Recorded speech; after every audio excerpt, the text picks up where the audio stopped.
how to return Amazon items. So if you're on Amazon and you have something that you want to return, you have to go through a couple prompts to get there, but it's very easy to do. So go ahead to your Amazon account, go to the three bars at the bottom right-hand corner, and from here, you just want to find where your orders are. It might be a little bit different depending on the phone that you have. So from here, go ahead and scroll down to your purchase history and find the item that you want to return. I'm going to choose this orange thermos because I do want to return it. You want to go ahead and find the section where it says return or replace items. Go ahead and click that. And we will choose no longer needed. It does need a reason for the return. And I will also choose package has been opened, product not used. So from here, you can type in anything that you want. I'm going to type in wrong color because it's orange and go ahead and hit continue. It's not super important to put a specific reason for that, but it's okay.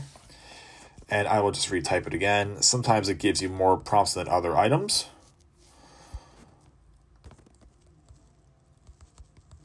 Go ahead and hit continue when you're done. And then what you can do is go ahead to continue to return options. And from here, you can either have the return balance on an Amazon gift card or return it to your actual debit or credit card that you purchased with. I'm just going to choose the Amazon account balance and go ahead and hit continue.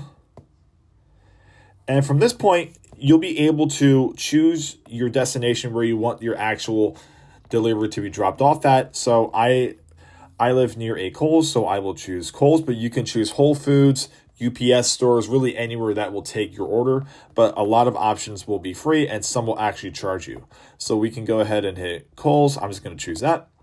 And it will choose the store that's closest to me. And we will go ahead and confirm that return. And from there, you should be able to drop your item off. You'll be able to get a QR code that Amazon drop-off will scan, and you'll be able to return your item. And it's really easy. It's very simple to do. Go ahead to your location and drop off your item, and that's it. That's how you would return Amazon items.